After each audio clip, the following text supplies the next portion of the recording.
Kalau kita bicara sistem pendidikan yang efektif, apa sih yang pertama kali kepikiran? Skor tinggi? Peringkat? Nah, sebenarnya itu cuma kulitnya aja. Yang lebih dalam adalah gimana pendidikan bisa membentuk kita jadi manusia seutuhnya. Hari ini kita bakal kupas tuntas dari kacamata psikologi. Oke, kita mulai dari pertanyaan yang mungkin agak menohok. Kita kan sering banget ya ngejar prestasi akademik. Sekolah berlomba-lomba menghasilkan siswa dengan nilai sempurna. Tapi, coba deh kita lihat sekeliling. Kenapa justru kita malah menghasilkan generasi yang pintar di atas kertas, tapi mentalnya rapuh? Ini kan aneh. Generasi yang katanya paling pintar, kok malah jadi yang paling rentan? Nah, paradoks inilah yang mau kita bedah. Nah, disinilah letak pergeseran besarnya. Dulu, tujuan pendidikan itu seolah-olah cuma 3. Peringkat 1, skor ujian tinggi, lulus cepatnya. Udah, itu aja. Tapi sekarang, psikologi modern nunjukin kalau ada target yang jauh lebih penting, lebih fundamental. Apa itu? Kesehatan mental, ketangguhan, dan empati. Bukan berarti akademis nggak penting ya, tapi semua itu harus dibangun di atas fondasi manusia yang kokoh. Oke, kita masuk ke bagian pertama. Kita akan melihat ke dalam dunia batin siswa. Jadi sebelum kita ngobrolin soal kurikulum, gedung sekolah, atau teknologi canggih, kita harus mundur selangkah dan lihat ke dalam diri siswanya dulu. Kenapa? Karena pendidikan yang benar-benar efektif itu selalu dimulai dari situ. Dari pemahaman tentang gimana sih pikiran dan perasaan seorang siswa itu bekerja. Prinsip paling dasar, nomor 1, adalah kita harus menghormati tahap perkembangan anak. Logikanya sederhana kan? Cara kita ngajarin anak umur 7 tahun, jelas beda banget sama cara kita ngajarin remaja 15 tahun. Tokoh psikologi kayak Piaget dan Erikson udah jelasin ini. Kalau metode belajar kita pas sama usia kognitif mereka, kalau kita lebih fokus ke prosesnya, bukan cuma ngejar hasil akhir, nah yang tumbuh itu bukan cuma angka di rapor, yang tumbuh itu sesuatu yang lebih mahal, rasa percaya diri dan kecintaan sama proses belajar itu sendiri. Dan ini poin yang krusial banget. Selama ini kita sering kejebak, mikir kalau cerdas itu ya sama dengan IQ tinggi. Padahal IQ itu cuma satu potongan kecil dari kue kecerdasan yang utuh. Ada yang namanya EQ, kecerdasan emosional, buat ngelola perasaan. Ada SQ, kecerdasan sosial, buat berinteraksi sama orang lain. Ada juga kematangan moral. Bayangin kalau pendidikan kita cuma ngejar satu irisan kue itu aja, ya jangan heran kalau kita terus menghasilkan generasi yang kita takutkan tadi. Pintar di kepala, tapi rapuh di hati. Terus pertanyaannya, gimana caranya biar siswa itu mau belajar dari dalam hati, bukan karena disuruh atau karena takut hukuman? Nah, ada satu teori keren namanya self-determination theory. Gampangnya gini, teori ini bilang kalau setiap dari kita itu udah punya mesin motivasi di dalam diri. Tugas pendidikan itu bukan maksa mesin itu nyala, tapi cukup kasih bahan bakar yang pas biar mesinnya nyala sendiri. Jadi, apa 3 bahan bakar ajaib itu? Pertama, otonomi. Siswa perlu merasa mereka punya pilihan dan kendali, bukan cuma jadi robot yang nurut perintah. Kedua, kompetensi. Mereka harus merasa, gue bisa nih, gue mampu. Dan yang ketiga, keterhubungan. Mereka perlu merasa jadi bagian dari sebuah komunitas, merasa nyambung dan dihargai sama guru dan teman-temannya. Kalau 3 kebutuhan psikologis ini terpenuhi, motivasi itu bakal muncul secara organik. Nggak perlu lagi pakai ancaman atau iming-iming. Oke, kita udah lihat ke dalam diri siswa. Sekarang, di bagian kedua ini, kita geser fokus kita keluar.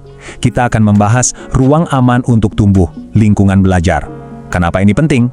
Karena bibit unggul sekalipun nggak akan bisa tumbuh maksimal kalau ditanam di tanah yang tandus. Betul kan?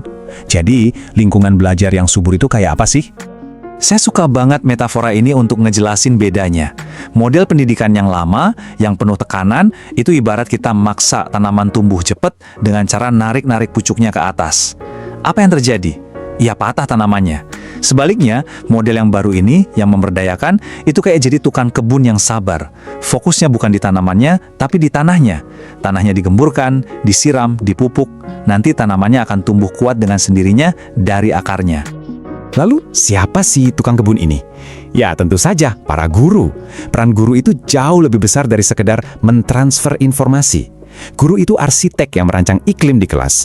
Guru itu sumber rasa aman psikologis. Karena ingat ini baik-baik, siswa itu nggak belajar dari guru yang mereka takuti. Mereka belajar dari guru yang mereka percaya dan mereka hormati. Coba kita renungkan pertanyaan ini sejenak. Di lingkungan yang seperti apa sih otak kita, otak manusia, bisa belajar paling optimal? Kelihatannya simpel ya pertanyaannya, tapi jawabannya ini punya dampak yang luar biasa besar ke cara kita seharusnya mendesain sebuah kelas. Nah, ini jawabannya kalau kita lihat dari sisi ilmu saraf atau neuroscience. Di lingkungan yang penuh rasa takut atau ancaman, otak kita itu otomatis masuk ke mode survival. Semua energi dipakai buat bertahan hidup, bukan buat belajar. Fungsi berpikir kritis, kreativitas, itu semua dimatikan. Sebaliknya, di lingkungan yang aman secara psikologis, di mana salah itu bukan aib tapi bagian dari proses, otak kita tuh jadi kayak spons, terbuka lebar, siap menyerap hal baru, dan gak takut buat bereksperimen. Logika yang sama persis berlaku untuk urusan ujian atau penilaian. Coba lihat bedanya. Penilaian model lama itu kayak palu hakim. Tujuannya cuma satu, menghakimi, ngasih label pinter atau bodoh. Sedangkan penilaian model baru itu lebih kayak cermin. Tujuannya buat ngasih feedback, buat bantu kita refleksi diri. Jadi fokusnya bukan lagi menciptakan rasa takut akan kegagalan, tapi justru menumbuhkan yang namanya growth mindset. Sebuah keyakinan kalau kemampuan kita itu bukan harga mati, tapi bisa terus tumbuh dan berkembang seiring usaha. Oke, kita masuk ke bagian ketiga dan terakhir, terhubung dengan dunia nyata. Kita udah bahas dunia batin siswa dan lingkungan belajarnya. Sekarang, kita sambungin semua itu ke dunia nyata. Karena, jujur aja, pertanyaan paling umum dari setiap siswa di seluruh dunia itu pasti, buat apa sih saya belajar ginian? Kalau apa yang dipelajari di kelas nggak nyambung sama kehidupan mereka, ya materi itu nggak akan pernah benar-benar meresap. Ini bukan cuma soal motivasi loh, tapi emang begitulah cara kerja otak kita. Otak kita itu paling jago belajar kalau informasinya bermakna, ada konteksnya, dan bisa dikaitkan sama pengalaman kita sehari-hari. Sebaliknya, pendidikan yang isinya cuma hafalan, seabrak teori yang entah buat apa, itu bakal kehilangan kekuatannya untuk mengubah seseorang. Dan ini penting untuk diingat, pendidikan yang efektif itu bukan cuma tanggung jawab sekolah. Ada teori bagus dari Bronfenbrenner yang melihat anak itu sebagai pusat dari sebuah ekosistem. Jadi ada sekolah, ada keluarga, ada masyarakat, dan semuanya ini harus saling mendukung, harus selaras. Orang tua itu bukan sekedar penonton yang nungguin rapor, tapi mereka adalah partner utama sekolah. Intinya, generasi yang hebat cuma bisa lahir dari ekosistem pendidikan yang sehat secara keseluruhan. Nah, setelah kita bahas semua ini, kita sampai pada kesimpulan. Sebenarnya, apa sih tujuan akhir dari semua ini? Apa goal utamanya? Yuk kita rangkum. Tujuan akhirnya bukan cuma mencetak pekerja atau profesional, tapi seperti yang sering kita dengar, memanusiakan manusia. Apa artinya? Artinya, kita melihat setiap anak sebagai individu dengan potensi yang unik, dan tugas kita bersama adalah menyediakan tanah yang paling subur, menyediakan ruang, nutrisi, dan rasa aman supaya potensi itu bisa mekar secara maksimal. Dan coba bayangkan, lulusan dari sistem seperti ini, mereka bukan cuma bakal punya otak yang encer, tapi mereka juga akan jadi pribadi yang tangguh mentalnya, yang bisa bangkit lagi kalau jatuh.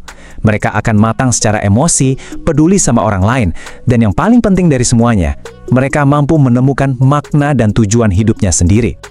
Sebagai penutup, saya mau ajak Anda merenungkan satu hal ini. Mungkin sudah saatnya kita berhenti menilai kemajuan pendidikan dari seberapa rumit soal ujiannya. Mungkin sudah saatnya kita mulai mengukur kemajuan itu dari hal lain, yaitu seberapa dalam sebuah sistem pendidikan mampu memahami dan merawat apa yang membuat kita menjadi manusia.